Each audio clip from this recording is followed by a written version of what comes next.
Welcome to Purpose Driven Sobriety.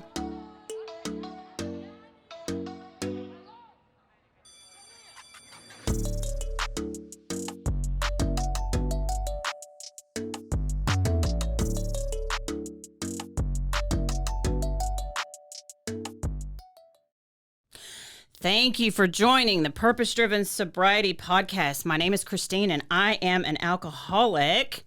And so today I have Jennifer back, my fur.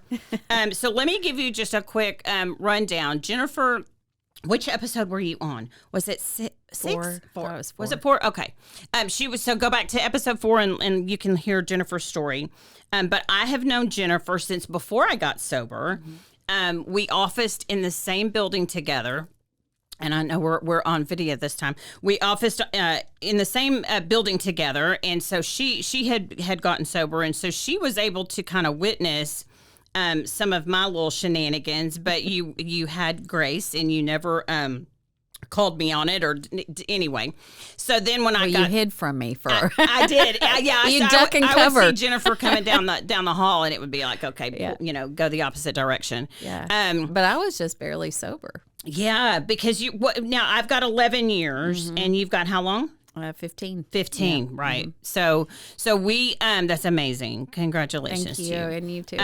And so when I did get sober, we run in the same crowds now, and she offices in the room exactly next to mine, the executive suite next to mine. Good juju in that room. I know that we're blessed. So we have each other, and so we're gonna try something new, and I don't know what's gonna happen. So that should be fun. But my thought process was a purpose-driven conversation about sobriety, and what I did was I have topics in the handy dandy jar here that we're gonna just pick a topic and we're gonna see what happens. That's so that should be a major shit show right there. So there's no way to decorate that pretty. I know. No way to prepare it. No way to prepare. But you know what? These are all the topics in it. Not even just that an alcoholic addict would only have to deal with. This is just life shit that all of us deal with. And so what I wanted to do was, because we argued over who would pick first and all of this. And the topics that were put in there. I did control that. Yeah. But since you're my guest, I'll let you go first. But so we're just going to pick a topic and just kind of discuss it and see what happens. So in the meantime, like I said, thank you so much for sharing and sponsoring this episode. You can. We also have.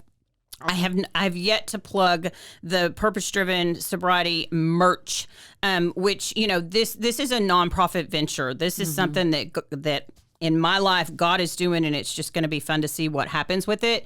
But you can go to purposedrivensobriety.com. There are t-shirts. There's a profit of $5 made on every single shirt, which I put right back into the production of this show. So I just paid the studio for another show because we sold 10 t-shirts. So check that out if you and they're feel way cool. If you feel that's right. Yeah. If you feel led to support, I would be very grateful. Otherwise, I'm going to keep asking you for money to pay for this. So you might as well, because that was the deal that I had with God, dude. Yeah. I mean, it was because I know me well enough that I will try to take credit for this, and make it about me. And if I didn't pay for a single thing, I can't rightly do that. So that's where that came from. So, without further ado, let's see what happens with this thing. And I'm going to have you, okay. I'm not going to have you close your eyes or anything. Okay. But you can I got to move the mic. Yeah. Okay. So grab a topic and let's go. Ooh. Oh. Okay. Well, first of all, I'm Jennifer. I'm a grateful alcoholic. Hey, yeah. Hey, y'all. Fear. Oh, I hate that one. Put that one back in and let's try again. We do have that luxury. Oh my gosh. Fear. Look at the chills I just got. It's like it's the basic thread that just permeated every part of my life, and I can let it get away with me, and I can get crazy over it. But I didn't know that I was so fearful. When I got sober, I was scared. You never would have called it fear. Yeah. Every single, here's what I learned. Here's what I learned early on. Every single, I think it's like every single negative emotion is born Can be from fear. Yeah, and I just heard something recently that anger and fear are best friends. And so I didn't know I was angry either, but that's a different topic. But it's in there, don't worry. But yeah, the fear part. Somebody I think it's probably my sponsor who really drilled in me that you're basically afraid of two things. One, something being taken away from you, or fear of not getting what you want. And so like those are the two basic fears. So whenever I like feel that button pushed in me, like I'm irritated, or someone says something that just hits my gut and I want to react, I've learned over the years to ask myself those two questions. What is it I'm afraid of? I'm afraid of losing something. What is it? Or I'm afraid of not getting what I want. And just the recognition of that sometimes is really powerful, and I can release it a lot faster than I used to. But I was afraid of my shadow. I was afraid of everything. It would just ate away at my relationships, because then I just started to control everything around me or manipulate everything around me so that I wouldn't feel bad, so I didn't feel the feeling. And also, it really fueled my drinking. I mean, if I was afraid, boy, that was my liquid confidence, right? I mean, I could feel better. I could feel more confident. I could, do whatever. It gave me anger to fight back. It gave me courage. Yes. All courage. of those things. So, even though fear is the basic component of my alcoholism, self-centered fear, that the alcohol helped to alleviate that so much. So when it got taken away, when I couldn't do it anymore, It's terrifying. Oh my gosh, that's all I was just one fear ball, and I was just oozing with it, So, and then the resentment was on top of that. See, if I have a resentment now, I know it's not really about anger. It's usually about fear. Right. So, well, and I can remember not being able to, when I first got sober, not being able to, because I was told that too, and it's like, but I'm not sure what I'm afraid of. So that's why in recovery, working a recovery program where it's not just you, because self cannot cure self. Self cannot make self better. Self got you where you are. Oh yeah. But I can remember just thinking, okay, well, if it's fear, I don't. So that's where having that person, that sponsor to call and go, okay, here's what I'm feeling. What does this mean? Because I was so, What is that? What's the word I'm looking for? I didn't know what feelings meant because I'd killed them for so long with substance. I had trouble identifying my feelings too. And I had been in therapy for years with so many different people, and I'd gone to treatment and, worked on depression and all of those things. But I really didn't know when I was feeling scared, or when I was feeling angry, or lonely. Well, and it went even further than that with me, because even I would even drink when I was most joyful. Oh yeah. So it's that, and I don't know why it's just like pounding in my head right now. The scene in the Grinch Stole Christmas, where he's holding on to that no, he's got the sunlight of, he's got what I say is the sunlight of the Spirit shining on him, and he starts to cry, and he's like, what is that? This? Yeah. And his feelings, and it's like, that's how I felt. Yeah. Ew. Raw. I don't want those, because I need those to just go away, because I didn't know how to process them. I didn't know what to do with them. Right. And it physically hurt. Yeah, and I didn't want to acknowledge them when I had them. A lot of times I would call my sponsor, And I would say, blah, blah, blah, blah, they're doing this. And well, what's the feeling? What is the fear? Da, da, da, da, you know, and I would tell her, and she was like, okay, well, sit with that. And I was like, what? Sit with it? I got to get rid of it, you know, right? like now. How do we make it go away, make it better now? Yeah, yeah. And so sitting with it was a new thing for me, that I could be okay, that I could feel okay in my own skin, feeling the feeling that I was having. Oh, that's gross. It was. It's and gross. It was. Well, and I got to tell you, let's pause for a second with that. You know, it's you know, I know that this is purpose-driven sobriety, and we talk a lot about addiction and stuff like that. But to try to, you know, those feelings, I'm feeling to try to get rid of those. You can go shopping. You can, you know, there are some people who use sex. There's some people who use all kinds of different things. You know, obsessively to try to not feel. Sugar. And that's what we're talking about. Ice cream. There you go. And trying to, I remember when I first got sober, I think Eric, my daughter had made me a pair of earrings or something. I'm like, how do you do that? And so she made a pair in front of me, and honey child, I stayed up until all hours of the night. I made enough earrings to outfit the entire city, just because. And it was, and Rick, my husband, actually called my sponsor and was like, she's off the deep end. Right. And my sponsor's like, leave her the hell alone. Yeah. She's trying to sit with this, but she has to do something. And as long as she's not drinking right now, because that's what was killing me, or tried to kill me. I tried to kill me, make no mistake about it, but alcohol. But is you know, as long as she's doing something and not hurting anybody right now, just let her process through this. You know, and I smoked, you know, I didn't quit till 2 years after. And me so too. that helped me so much. Yeah. And so I know, I get it, the dangers of, and no, it's not great to smoke and blah, blah, blah. So kids don't smoke. Right, don't But email us. at the same time, I don't know how I could have processed everything unless I had. And if you'd asked me to quit smoking and quit drinking at the same time, I couldn't have done it. No, we're done. So yeah. Wow. Fear.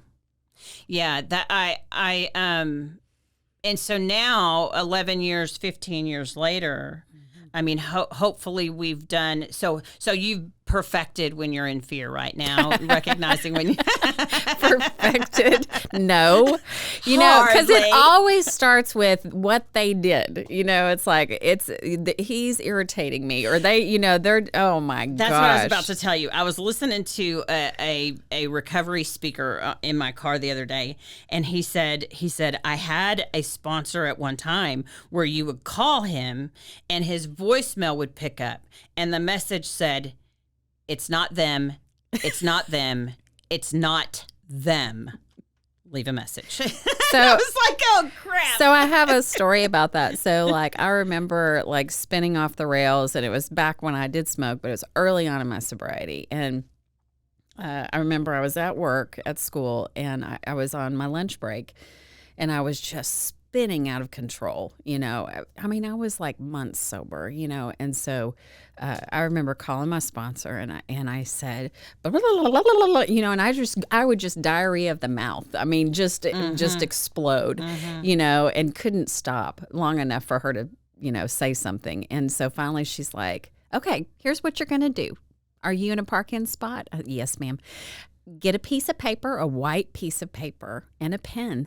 I was like, okay. And I'm thinking, what is she going to have me She's do? She's going to give me something to do. Yeah. Just... And she said, okay, now I want you to write down every fear you're having.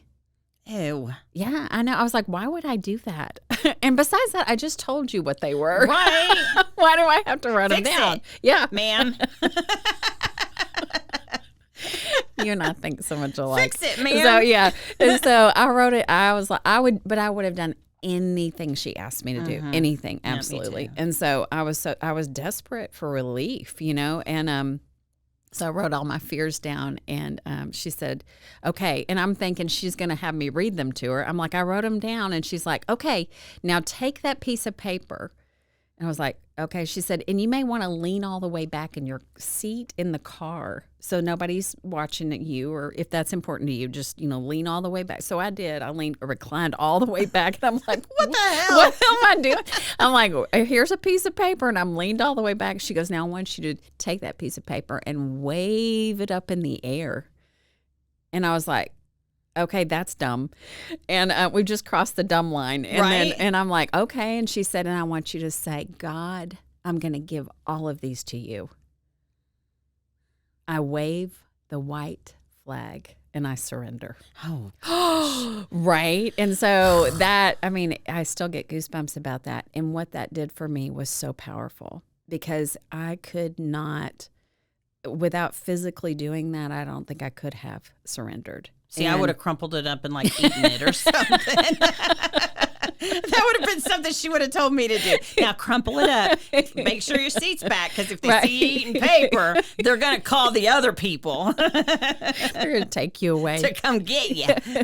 Yeah. So, and it was a relief. And I was like, that was so simple. That was so simple.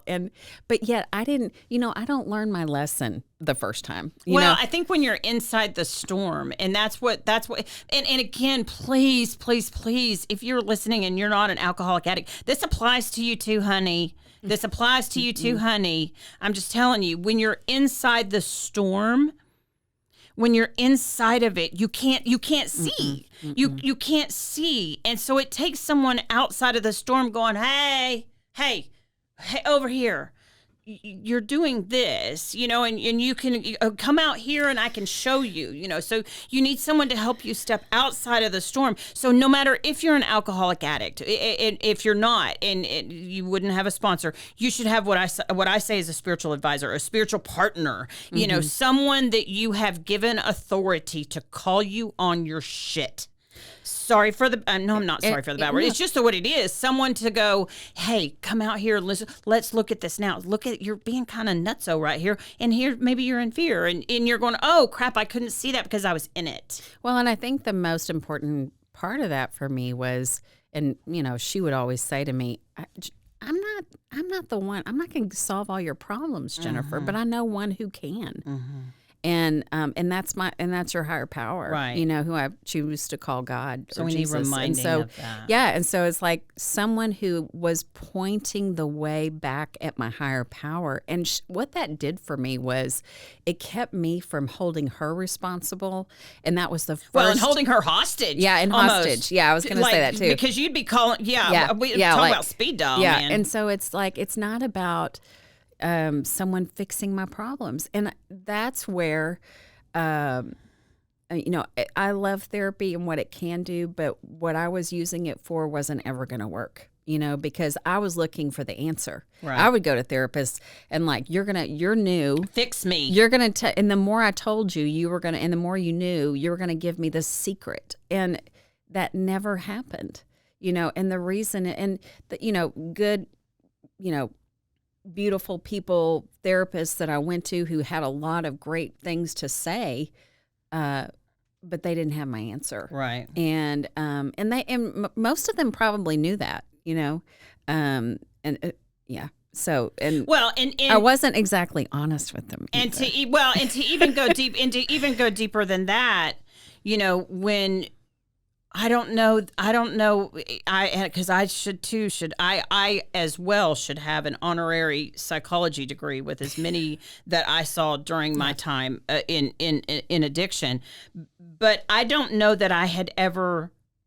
I didn't connect with them. I didn't, have that connection to where I had given them authority, in recovery, you share with someone who's earned the right to hear what you have to say, right, and what you have to share. And there's no motivation, other than to or just ulterior motives. I just want you to be sober and to, or I just want you to be okay and to be happy, joyous, and free. So I think there's that other component of I can put friends around me who will call me out on my crap. At the same time, they've got to point me back to the answer, the Right. solution. Right. And you do that for me Mm-hmm. over and over again. And my sponsor does that for me. And even my people that I sponsor Mm-hmm. do that for me. And then I'll find myself talking to them and saying things, oh, I needed to hear that. Right. You know, I mean, Right. like, I don't have all the answers either. And so I think it's really important to have a broad love base of people like that, Right. you know, that you can call it Regardless whether you're in recovery or Yeah. not. Right. I don't need yes men around Oh, me. no. Oh, gosh. Or people that pity, have pity Yes. for me, or compassion. I mean, compassion's a great thing, but accountability is really more where it's at for me. And you know? empathy. And I trust that you know what you're talking about, and I trust that my sponsor knows what she's talking about where that's concerned. So. Yeah, that empathy. And you and I talked about this the other day. That I've been listening to another speaker that talks a lot about vulnerability, and what that means in anybody's life, let alone in recovery, because that's very, it takes a lot to be vulnerable, to show your guts to somebody. Well, because you want that person to think the best. I used to play that game in my head with my sponsor too, so like, even though I trusted her and I knew there was some hard things that I had to tell her and fess up to that I didn't want to, Right. because I was so afraid of losing her. And, if she really knew me, Judgment. would she love me still? Would she be there for me? And I just remember her time after time, or, one specific time where I was like, I really, screwed up here and I messed up. And this was in sobriety, and I'm like, okay, I have to tell you what's really going on. And she's like, I can relate to you. And she told me her stuff, Right. and I was like, she didn't judge me. She related to me. Man, and that is a connection that just most, just in our everyday life, I don't know that I'd ever made a connection like that with another human being. No. To where I was not afraid of judgment or what have you, to be my authentic self. I mean, that was one of the things that it all led back to fear, that I carried that massive trunk of masks and costumes, who do I have to be with this group, and oh wait, I'm going here, I have to be this person. And it was just exhausting because I had such a fear that if you saw who I was, you wouldn't accept me. Right. You wouldn't want anything to do with me. I I was all I had. I didn't like me either. Right. I didn't accept me either. Why should you? So, yeah. Okay, let's pick another topic. Fear is a booger. Yeah, let's throw that one away. No, it's a good thing. It's good that No, we're it's okay. good. So It's we're good. getting It's into the. I won't look. It's like I'm going to draw for the prize. Oh, I love this one. Friendship. Oh, that's a sweet one. Friendship. Oh. Yeah. I was never a good friend either. Before, because I always had ulterior motives. It was always about what is in it for me. Me. And Oh. and I didn't have really strong bonds, friendships, because I didn't know how to be a friend. Right. I didn't know how to give. It's one of those things that you can't give what you don't have. So all of my relationships were superficial. And it wasn't until because I know this now. I didn't know this at the time, but it was either what do I need to get from you, or what are you trying to get from me? It was never just what it was. And coming into recovery and the community that I'm in, it just is. And I had never experienced accepting someone just for who they were. And that sounds crazy, and it may sound, real shitty, but that's just the truth. And if you look at yourself, I think and you're honest, I think you'll find the same thing, that, what friendships do you have that there's just no holds barred, and you can be your authentic self. It's so special to have those friendships that I have made in in recovery, Right. and which has made me a better friend for people that aren't in the program. Sure. Right. I mean, I think I scare the crap out of some people because I am just authentic, raw, authentically me. Yep. And who's meant to, who falls away is meant to fall away is kind of how I look at things. But I know how to be a friend now. Mm-hmm. And I never knew. I was in my 40s before I knew how to be a friend. Yeah. Yep. So what's your thing on friendship? Well, that I had some really good friends when I moved here, and I still have some good friends. But my drinking cost me those relationships because I didn't want to answer the phone anymore. I was too drunk to answer, and so I went for a long, long time without returning phone calls. And then some people fell away, and then there were the people who loved me and knew me in anyway. Mm-hmm. And those people stuck. But, I didn't know how to be a friend either. And I think what it took was me, people treating me like a friend.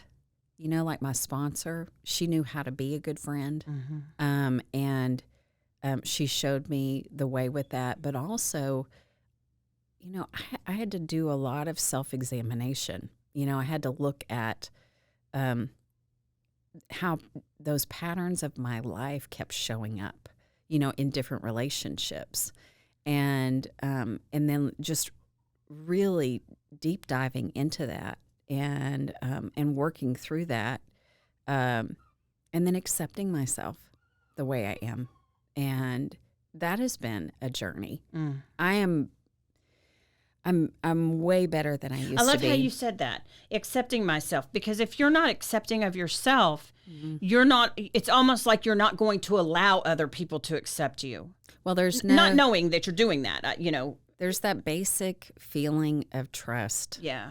Like, I don't trust that you really love me because I know who I am, and so I was always putting on that, talking about different masks. Mm-hmm. I was always putting on that front. I knew how to navigate that really well. Being kids of alcoholics, right, trained us well for that. Right. I could feel the room. I could get the temperature, and the problem with that is I would assign a lot of my stuff onto other people. And I still have a tendency to do that. My husband, said that to me the other day. He's like, "You're telling me I'm feeling angry, and I'm not." And I'm like, "Oh, it's my stuff." So, a lot of projection. A lot of trying to read between the lines, and there was always just this covert operation running. In my, you know what I mean? And so what I've had to learn is take people for who they are and what they say to be true. Say or do, whatever they say or do, just take it for face value that it's true, and then, but I don't, that's big, but I don't have to base my feelings about them necessarily on what they say or do. I may not trust them, but I don't have to be any different. I mean, you're good at that. You don't have to let it affect you. Right. And I have a lot more peace today, and I'm a little bit more centered than I used to be, but I have a high emotional intelligence and emotional barometer. Yeah. And I that gets me in trouble sometimes. And I've been wacky, and I've been crazy in relationships, and all of those things, and I've acted out, and I've been reactive and whatnot, but I think, it's been a process. It's been a journey of just getting to know myself and uncovering, discovering, discarding. Mm-hmm. That's really what it's been about. Mm-hmm. And these things aren't working for me anymore. It's keeping me from what I really want, and or from what God wants for me. I think He wants me to be happy. I think He wants me to feel connected to other people and have friends and be a good friend. And the connection is everything, but it did start with one person at that point, when I got sober. the other part to this is when I think about friendship, I think about, that time when I had to go to court and for mediation with my ex-husband over visitation. And I had every one of you ladies. You were terrified. Oh, I was terrified. You were terrified. And I was so scared of the outcome, really. And I prayed about it and I talked to God about it. And yet I felt like my reinforcements had shown up, and so you were there, several other people were there. And I felt like y'all were walking me into the courtroom limb by limb, just carrying me in there. And it gave me such a strong sense of belonging. It really made me feel like I belonged. Right. And that I was loved. Well, and to feel genuinely supported. Yeah. Genuinely to have someone in your corner.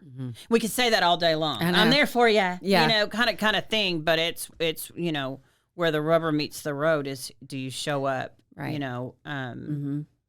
And just be. Right. But I was very selfish and self-centered. I remember my friend Jane and I used to wake up in the middle of the night, around the same time. And I would call her or she would call me. And I remember one time I was probably 4 or 5 years sober. And she said, I said, she said, what are you doing? I said, I'm talking to God and I'm praying to him. And I said, what are you doing? And she said, me too. I'm talking to God too. And I went, really? Like the epitome to me, that was like the epitome of my self-centeredness. Like, oh, God's talking to you too. Right? Like right How can now. he be doing that? Because he's talking to me. Excuse me. Yeah. You're going to need to hang up with him so that I can finish my conversation, please. It's not possible. Yeah, because I'm taking up all his time right now. I know I'm a full-time job for him. But, and I tell on myself in my group, I tell on myself that story because really that was how I was. And I can still be that way. Like, oh, there are other people in the world. Oh, there's like God is just as concerned for me about them as he is for me. Ew, I don't like that. I know. But I think I'm one of his favorites. And we have another member of the group who said to me one time, God is for the good of everybody concerned, not just me. Right. And so it's really that's difficult to remember when you're in a situation where there's where it could not go the way that you think it should go, and more often than not, it ends up better than the way that I think it should go. And so I've had that experience. Okay, do you want me to draw one? No, your turn. Okay, I don't like. I don't know if I like me drawing. Why? Aloneness. You keep drawing the icky ones, Jennifer. Aloneness. Okay. Hey, I'm being honest about what I could make up a. No. We're on video. Aloneness, right? Aloneness. Go ahead. Oh my gosh, aloneness. I didn't know how to be alone, and yet I felt it all the time. I would be in a room, like we talk about, be in a room filled with people and feel alone. And it goes back to that connectedness that we were just talking about for me. And I think that has been something that, just being alone at night, in my bed when I was a single mom and my daughter would be away, and just sitting with that. But I feel like ever since I had that spiritual experience when I did my third step, and the obsession was immediately removed, I haven't quite felt alone. Like I haven't felt, I've been alone, but I haven't felt lonely to the point where I was. Right. And it really, a lot of it has been the fellowship being a part of something bigger than me, being a part of, I couldn't just be with myself in my head all day, It's a dangerous place to be. It is. So It I don't was think for there's me. anything wrong with being alone. It doesn't scare me like it used to, but I didn't want to be alone. I mean, I would run to the bar, so I didn't have to be alone, and then I would proceed to, drink myself silly and, tell everybody my life story. Perfect strangers, my life story. Feeling, I felt alone my entire life. Yeah. Until March 14, 2012. But I will say that I had an experience, which, more will be revealed kind of thing, this past February when I went up to the International Women's Conference of Alcoholics Anonymous was in Dallas this past February. And I was going to be a speaker at one of the meetings, and this was a lesson for me. There were supposed to be several of us women to go up, and so I thought, we're going up as a team. We're gonna all be together, and slowly several of them just kind of fell off and couldn't go, and so before I knew it, I was driving up there by myself, which is fine. I'm 53 years old and so I go, I was checking into the hotel, and I was like, I don't think I've ever checked into a hotel by myself. Really? So that was kind of and that was a fleeting thought. I thought, well, that's kind of weird, So I get, because Rick is usually he takes care of me. He just takes care of those things, Sure. And so I take care of that. And so the girls there's a couple of girls that are still coming. They're going to be late, but they'll be there. And so I head over to the hotel where the convention is being held, and I'm waiting downstairs. And so I'm starving, and I see the restaurant. So I go over there, and nobody is really in there yet. I mean, I was kind of early, and so the lady said, "Would you like to sit down?" I'm like, "Sure, get a glass of tea." And so I'm sitting there, and there's nobody else really, but slowly, people start arriving at the convention, right? Not my people, but people. And they start sitting down at this restaurant and ordering food. And I'm like, I'm freaking starving, but I was waiting. And so I get a text from the one of the ones that was supposed to meet me that says, I just can't make it. So I'm sitting in this restaurant by myself. I'm starving. And it occurs to me that I have never sat in a restaurant by myself and had a meal. Right. And I text Rick, and I said, okay, I'm just going to come home. I'm just going to come home. I can't do this. What do I do? And he's like, you're fine. You're okay. You're hungry, right? And I'm like, yeah, I'm hungry. He said, order something to eat. And I thought, I sat there thinking, every single human being in this place is looking at me thinking you're a freaking loser. Yeah. Nobody wanted to even come with you. That's how much of a loser you are, that they won't even sit at a table. I mean, all of this is not that specific, but I remember just feeling so tiny. I felt so small. Yeah. So I ordered some food with this lady that was very sweet to me, the waitress, and so I ordered the food, and she brought me my tea, and I look up, and this lady is walking by. She has this little book bag with her, and she stops in front of my table, and she looks at me, and she said, "Is anybody sitting here?" and pointed to the chair across from mine at my table. And I'm like, no. And she said, "I don't think I've ever had a meal by myself. Oh, wow. Can I sit down with you?" And I'm like, girl, you better sit down in that chair. Sit down. Well, of course, you can sit with me if you'd like. Right. I was just going to have a meal. I mean, it was one of those things, but it was right then. I thought I was going to cry. Yeah. And I texted Rick, and I'm like, oh my gosh, I'm making a friend. Wait, I'll tell you all about her, And because I just thought, that is God doing for me what I couldn't do for myself. Yep. He allowed me to sit in it for a minute. I didn't bail. I didn't run. And then he sent me relief. Yep. Is how I saw it. Yeah. And so she was up. delightful. She ordered a meal. We had a meal together.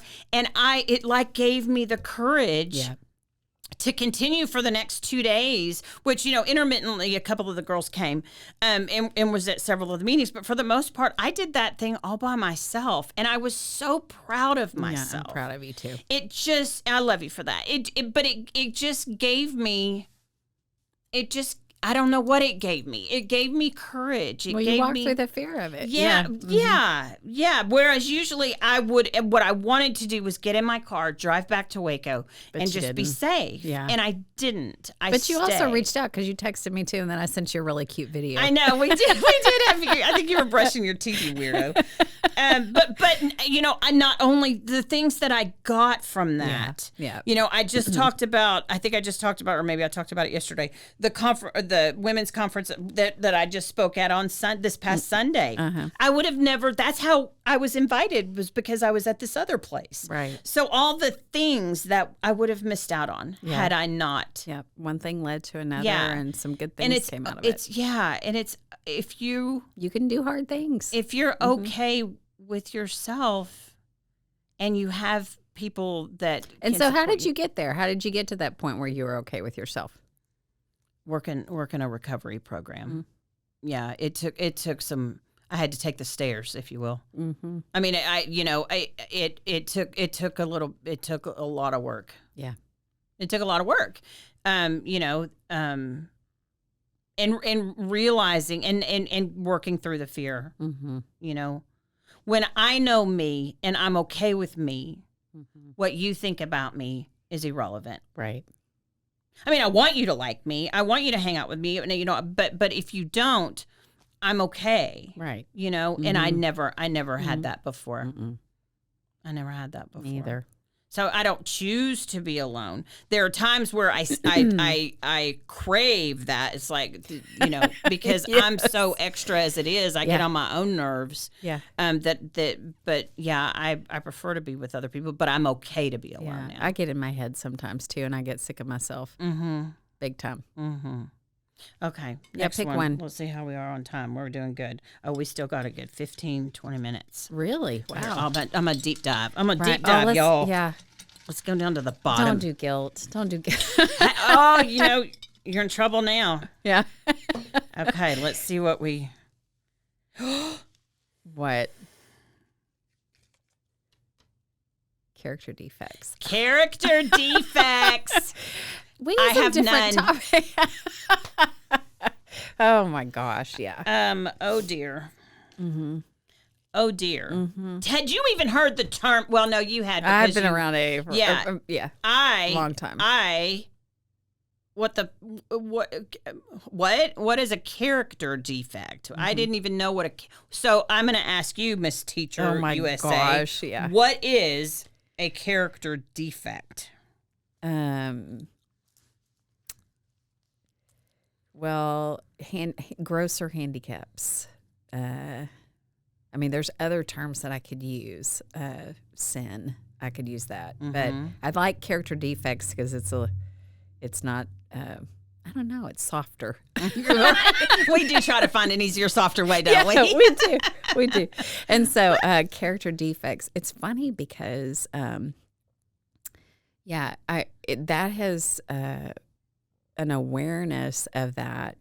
Like we're talking about. When you deep dive into your own history and your patterns, and you find out what you're doing in each of your relationships, then that pattern does emerge, and it's pretty easy to see some of those defects of character. Trust is I have difficulty with trust, and I also had difficulty with being honest with people. And I had because I want to make myself look better than what I am. And I did an envy jealousy was one of my defects. That's a good one. Yeah. And so it was like, well, that's a hard thing to face. It says, what I was taught was that you give yourself over to your higher power and you let him kind of sort that out. Let him use what he can use in you. And I do think some of my character defects, like I can be a little bit rebellious and stubborn. And I think sometimes he used that to my advantage, and to his advantage. I think I've talked about this before, but, that night that my ex-husband wanted me to drink and he was putting whiskey in my face. And that rebelliousness in me was so strong. Saved you. Yeah. It saved me in that moment. And I was like, I wasn't feeling vulnerable. And, it would have been an easy thing to do to join him and to get right back where we were, where we were before, or so I thought. But that had been removed from me. I didn't have a desire. And honestly, I was so pissed that he would want me to drink, knowing how hard it was for me to get sober, that, and he knew my disease, that I was just in that moment, I could say, I'm not doing it, screw you. I'm not doing it. And, but I remember that anger welling up in me in that moment. And so that saved me. I didn't have a problem with it that moment. Well, doesn't a certain prayer that we pray says, you can have all of me, good and bad, to use as you see fit. Right. And I think when there's an honest desire to just, I really come to the end of myself a lot, like even still, I'm like, I'm so sick of me and what I'm thinking, and I've got to, just surrender, just let it go. Right. And so, God, you're just going to sort all that out. I'm just going to leave all of that up to you. It's your problem to solve, not mine. And I'm just going to do the next right thing. And a lot of times I feel like my job is just doing the next right thing. Right. And to be as honest and open and willing as I can be. And sometimes I mess up. I mess up a lot, and I have to go back because I have a guilty conscience. It's like, okay, I did that wrong. I know I did that wrong. I could have done better there. And I go back and I have to clean it up. Doesn't take me as long to do that. But I'm not squeaky clean. Despite what it looks like, I don't, I'm not, fully rendered white as snow. Right. Well, and I don't think he renders us white as snow. At least I didn't feel rendered white as snow, and I still don't. And because if I were that person who's still suffering that comes into our lives, we wouldn't be able to relate to. Right. So that's where he, and again, my high power, who I choose to call God, for me, God can use my experiences, good and bad, for his use to help someone else. Right. That is my primary purpose, and that is what I pray remains my primary purpose until the day I die. Sure. Is to have that all of that bad be used for good. Right. And I'm willing. Yeah. The other thing that stands out in my head that my sponsor would say to me is, let them off the hook. Let them off the hook. And I started to do more and more of that to other people. And I think what it's done is to allow me to do it for me too. Like sometimes I just let myself off the hook. It's okay. It's okay. You messed up, you're going to try it again, And so I know there's a different way. I don't have to, I really don't have to crucify myself or, rake myself over the coals like I used to. not that I'm not hard on myself, because that is one of my character defects, is being too hard on myself. And that's another thing. Yeah, that's another thing you can't give away unless you have it. Right. If you're not doing it for yourself, Right. you don't know how to do that for someone else. Yeah. Yeah. Or you don't have the capacity to do that for someone else. And it's so funny how God puts people in my life and makes me very aware of, like, oh, I didn't even know I had that character defect, So I was calling somebody out, Sponsy, I was calling her out on being sarcastic, and then I proceeded to be sarcastic for the rest of the day. Well, it doesn't count for me. Like, yeah, right. So, it's like, oh, okay, I see. I have that potential to do all of the things. And you've got me, the great enabler, where I was like, okay, well, yes, you were sarcastic, but was it truthful? Yeah. For you being honest. Right. Because if it's truthful, then maybe it's okay if it's sarcastic. It's rationalization. Well, rational lies. Yeah, yeah. So, so I figure God's going to use whatever I give him. If I want to keep it and roll around in it, that's fine too. But then, and you get the consequences. I do, and it usually, and everybody around you gets it costs me a relationship, in some way or another. And I choose not to do that today. Okay, let's do one more. I don't want well, I just picked a crappy one. It's not a crappy one. Okay. I take that back. Yes, I take that back. Prayer. Oh, yay! That's a good one. That's a good topic to end on. Prayer. That's a good one. Really. Mm-hmm. Yeah. Okay. Prayer. I do it every day and many times during the day. I have found that it is, coupled with meditation, it has given me a lot of peace, a lot of peace. And I didn't even know that I needed serenity. I mean, I didn't know that I needed it.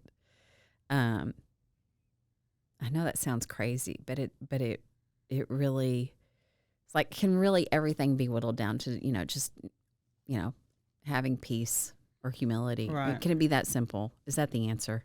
And it's improved. So like I talk to God, not in a formal way. Sometimes I do. Sometimes there are specific things that I say or pray. But I just, when I was young, I remember when I was younger, growing up, there were several prayers that I would memorize, and I would say those at night, and when I would be alone in my bed, and I was afraid all the time, and I would say those prayers over and over, and the Serenity Prayer was one of them. Oh, really? Yes, it was, and yet it didn't relieve me of the fear it felt.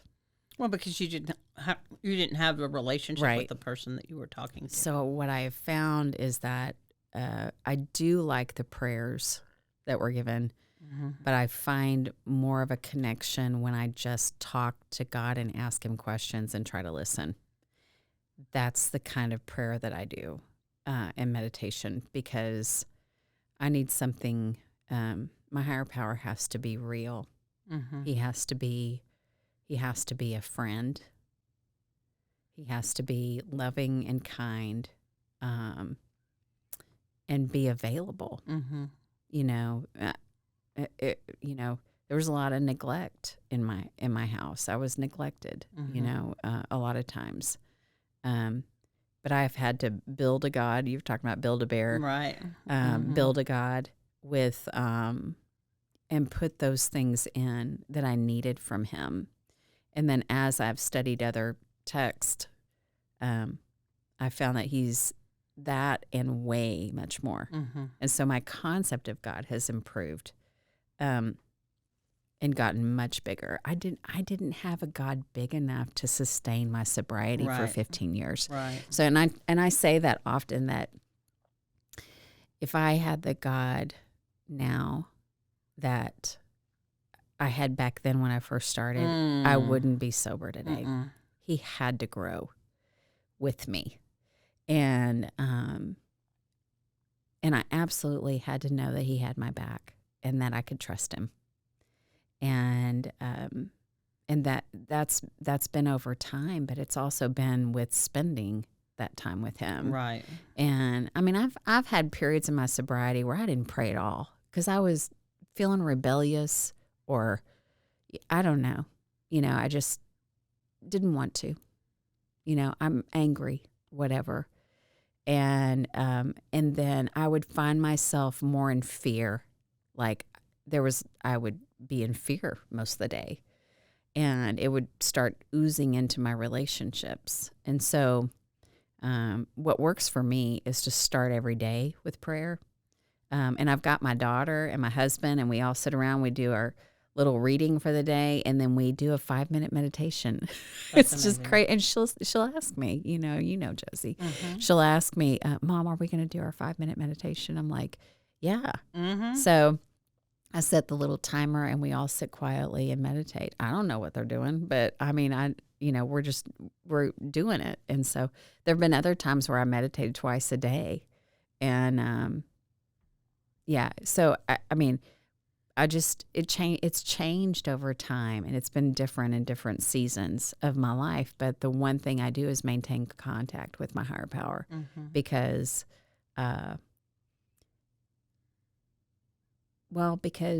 he's the director of my life. Right. He's everything. I don't know. I know less. I wasn't even nervous about today because I realized one thought, and that was, I don't know anything. Right. Really, the more sober I am, the less. I mean, and people say that, but it really is true. Like, I don't really know anything. I'm waiting for a postcard that says, "Dear Christine, you don't know shit. Love God." Because I prove myself wrong. Yeah.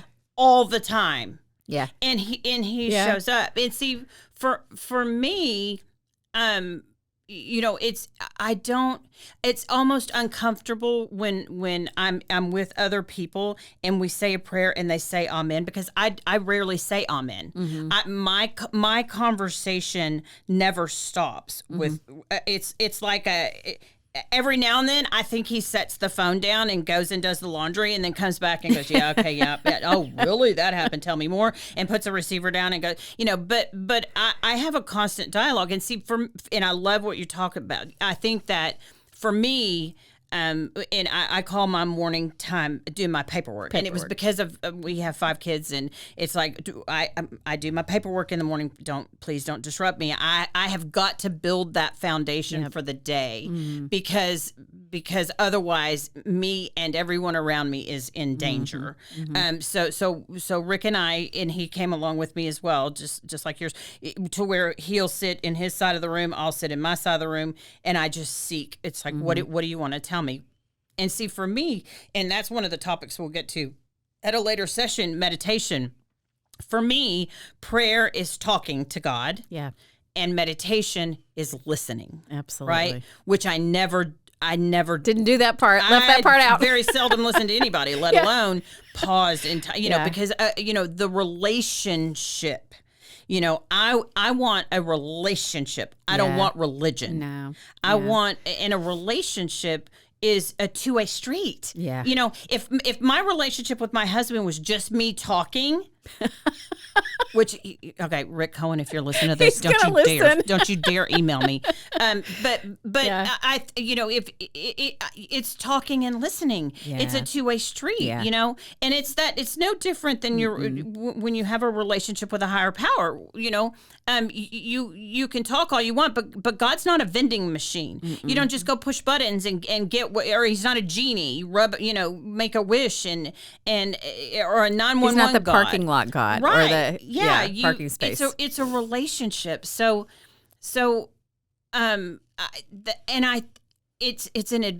me, it's like an adventure to try to listen, especially when I have something to say, and he just always shows up.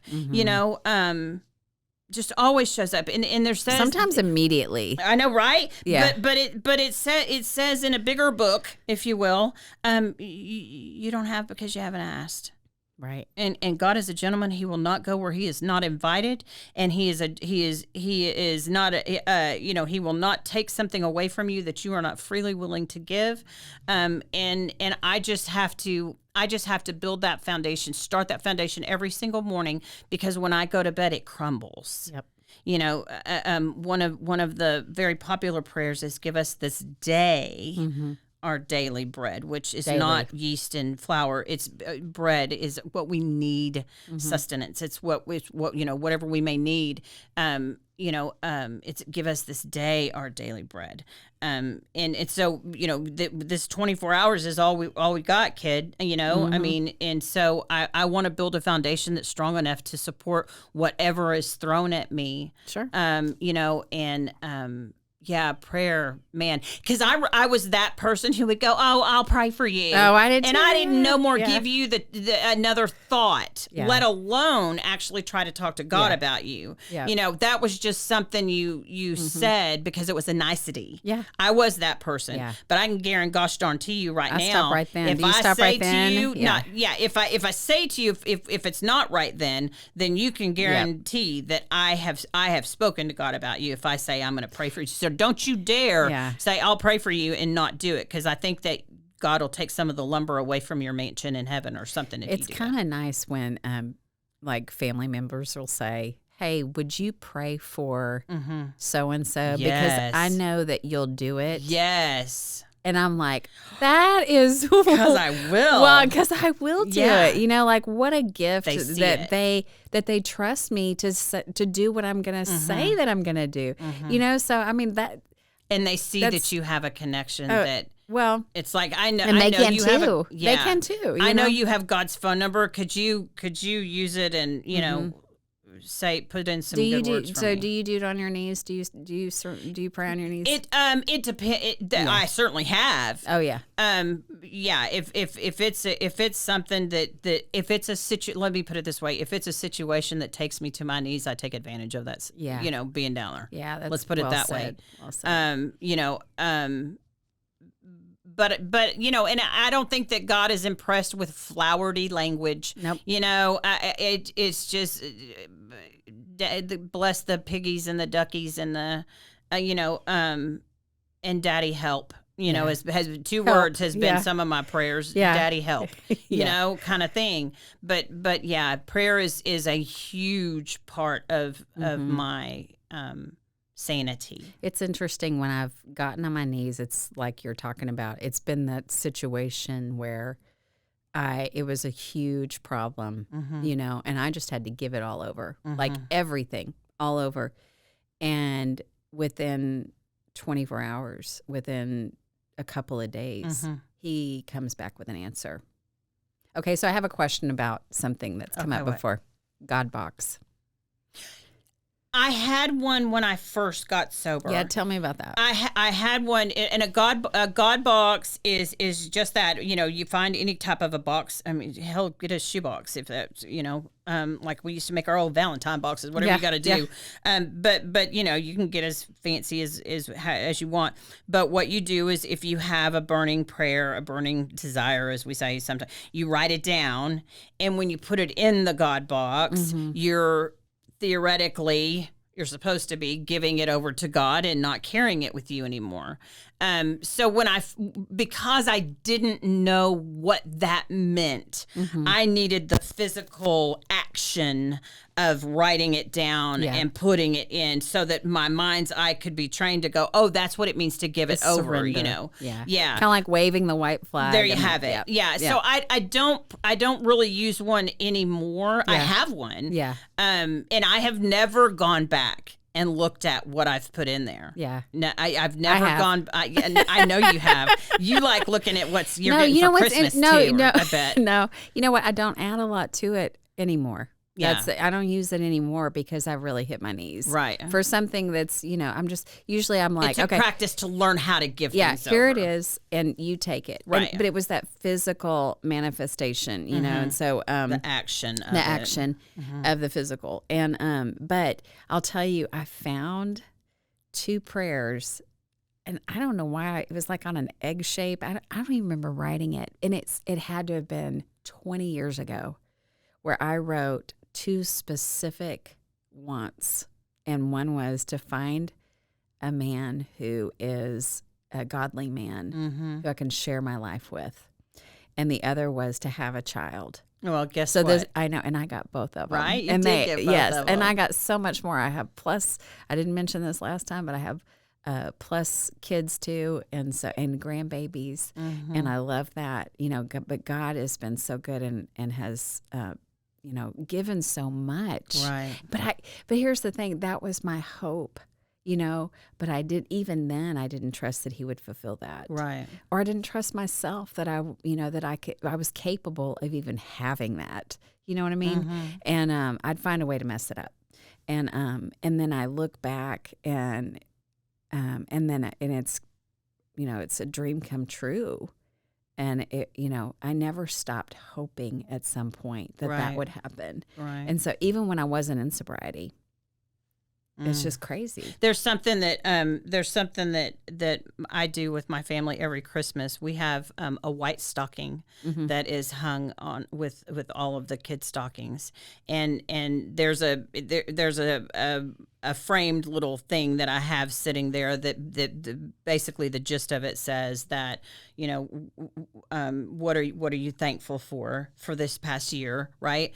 And the only gift that Jesus, because we're obviously celebrating his birth at Christmas, only gift he wants is things that you need to give away. Wow. And so you can write down, character defects, which, the rest of the family doesn't necessarily, I don't have to use that verbiage with it, but it's like, have you had fear? Have you had anger this year? Have you had depression? Have you had anxiety? What have you had that has been not great for you? Because that's what Jesus actually wants for his birthday. Yeah. So I have thank you cards right there by those. Wow, and so on cool. their own, each kid can get one or not, whatever they want to do. And they can go in private and write it, seal it, and put it in the stocking. And then the following year, they are able to open it if they choose. That's it's awesome. Still in the stock. I pack it away with the stocking. And so it's a cool little thing that you can do with your family too, the white stocking. And you can probably Google it and find the cool story or saying or whatever it is that I have framed.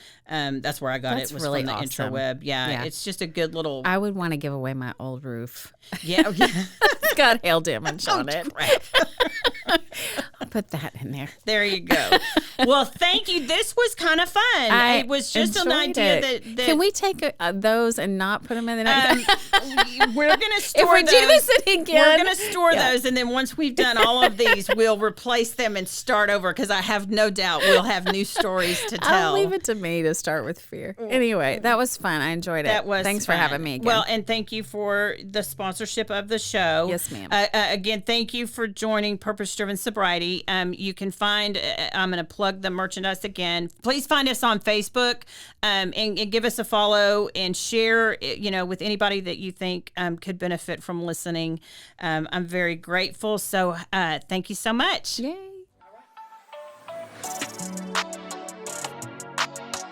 Thanks for listening to Purpose Driven Sobriety. Keep coming back.